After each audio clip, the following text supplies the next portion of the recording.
Do you want to completely eliminate screen tearing on Linux? Well, I've got two words for you. Just use Wayland. And if you like this video and you want to support the channel and become one of these amazing people over here, go check out my Patreon, subscribe, certainly very paid. In all seriousness though, if you're asking this question, it's not because you're using Wayland, it's because you're using Xorg. But luckily on Xorg, it's almost just as easy to fix. All we need to do is enable tear-free. Now, tear-free does exactly as the name would suggest. It removes the ability for your system to actually have screen tearing. Now, you might be wondering, if that's the case, why is that even an option? Why is that not the default? Well, there are some drawbacks in actually using it. So there's going to be an increase in the amount of GPU memory being used. This isn't an issue for general computing nowadays, like just, moving around your desktop, things like that, but on lower-end cards, it may be an issue like the bottom-end cards or cards back in the early 2000s where GPU memory actually was far more limited. There is also going to be a higher output latency because when there is screen tearing, the GPU can show that frame as quickly as the frame has been rendered, but with tear-free on, it has to wait until the frame has been fully rendered. This isn't an issue, at least in my case, for general computing. I feel like general computing does feel better, but in the case of games, especially games that are very action-orientated, there is a bit of a noticeable delay.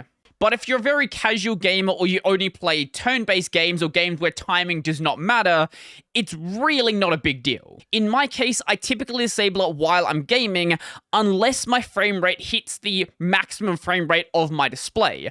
It seems like below the maximum frame rate, you will start to see it be incredibly jittery. It seems like it interferes with things like FreeSync and makes that kind of a horrible experience. Once again, I don't have the tools to actually test that, but disabling it does seem to produce a better experience. But if your main intention is eliminating screen tearing for your general desktop, I don't think on a modern system there's any reason why you shouldn't go and use this. Under the assumption that you're using Intel or an AMD graphics card, if you're using NVIDIA, the tear-free option does not exist. However, there is an alternative to use besides tear-free, and I'll leave a link to this on the Arch Wiki down below. I'm not going to be focusing on this though because I don't actually have an NVIDIA card to test this, and I cannot tell you whether these instructions will actually work. Before we even think of enabling the tear-free option, we need to make sure that Xorg is being GPU accelerated. Now, you would know it's not being GPU accelerated because it would be incredibly slow. Moving windows around, spawning windows, literally anything involving the GPU would be absolutely horrible. Now, most distros are going to install the drivers for you by default. If you're using something like Arch Linux, Gen 2, anything like that, you will need to go and install the Xorg video drivers for your specific GPU.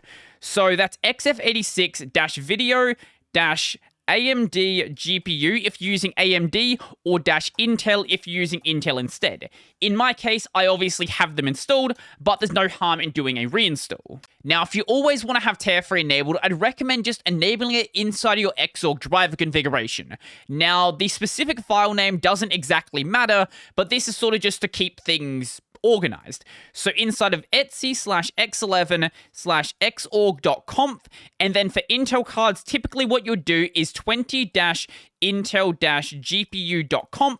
If you're using AMD though, you would use 20-AMD. Once again, the name doesn't exactly matter. If there is already a file for setting your GPU settings, I'd recommend just using that file instead to make sure you don't have conflicting settings in different files. Okay, so for most AMD cards, what we need to do is create a new device section to configure this specific device. Make sure you title it device, and you also include the end section so Xorg knows where to actually end that configuration. Inside of that block, include an identifier. Now, the identifier name doesn't actually matter. We're just going with AMD graphics. It could just be AMD, or you could title it whatever you want. This is only important if you're going to reference it from later points in the configuration. Now, the driver we are using is the AMD GPU driver. Make sure that is spelled correctly and make sure it is in lowercase, and then pass in the option tear-free, setting its value to true. Now, if you're using Intel instead, all you do is change this value over to Intel, and then you should probably change the identifier to be Intel as well. If you're using an older system and you're running the Radeon drivers rather than the AMD GPU drivers, make sure this driver option is set to Radeon instead. And on some older Intel chips, you may need to include an extra option to get this to work. That option being Xrandr Method, setting that to UXA. So Xrandr Method, the spacing doesn't actually matter, it's just to make the file look nice, and then UXA. For most situations, though, this is going to be everything you need to do, obviously setting it to Intel for the Intel cards. Now, if by some weird situation you don't know what GPU drivers you're actually using, that can be found by checking your Xorg logs. So, on my system layer located in .local/share/xorg and then the name of the log, and as we can see, I'm using the AMD GPU drivers, but they may also be located in /var/log/xorg, and then the name of the GPU driver. In my case, that file does not exist though. Once you've saved this, go and restart Xorg either by quitting out of your desktop environment or just restarting your system, and you'll be good to go. Now, one thing to note is this method is going to enable on every single one of the monitors you have. So if you run 2 monitors, 3 monitors, 7 monitors, every single one is going to be set to tear-free. Now, I don't know about you guys, but for me, I don't really care about tear-free on anything besides my main monitor. I've said before that I don't like doing monitor configuration inside of the Xorg configs, so what I'm going to do instead is do it with Xrandr again. Once again, this is available in the Xorg Xrandr package, but a lot of distros just ship it by default. Running Xrandr without any options will tell you the name of every single monitor you have attached. The names of the monitors are going to be the ports they're actually plugged into. So in my case, I only care about this on DisplayPort-0. So knowing that name, all we need to do is run Xrandr-output. Now, make sure you pass in the display name exactly correctly. It is going to be case sensitive. If the casing is wrong, it'll complain the monitor does not exist. Also, then go and pass in --set, the name of the option we want to set, which in this case is tear-free, and then there are 3 options we can set it to, either on, off, or auto. Now, some setups will use auto, but I've noticed that it's really unclear when auto actually enables, so if you want to make sure it's always turned on, go and set it to on. If you want to make sure it's always off, set it to off. Now, you probably won't be able to see in the video that the tearing is no longer there, but I can guarantee it does eliminate it.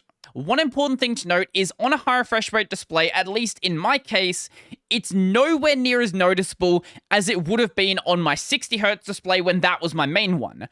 I don't know if it's just because there are more frames being pushed out, the inconsistencies are on the screen for less time, but even without tear-free being enabled, I don't really feel like it's that big of a deal anymore. It's noticeable, but tear-free not being there is not a game breaker. But even so, I do add it to my monitor configuration script, so at least when I'm not gaming, it is going to be enabled. Now, I'm always really confused when people ask me about this setting, because I've known about this for probably at least a year now and just hadn't gotten around to talking about it. People still don't know about it. People are really surprised when I say you can disable screen tearing in Xorg. I feel like the reason why people don't know about it is because most desktop environments don't actually show an easy way to go and enable it. The only way to enable it is with Xrandr or modifying the Xorg config. Every desktop environment should just have a button to enable tear-free. If you do notice any oddities with it not working as it should, there are 2 main things I have come across to be a problem. One of those being VSync in a compositor, because tear-free is effectively adding its own VSync, so having VSync on top of VSync may lead to some problems. It doesn't always, but in some configurations it can.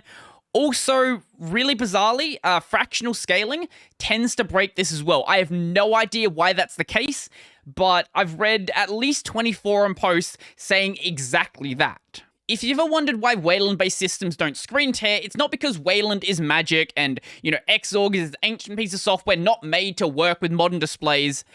It's because it has built-in VSync.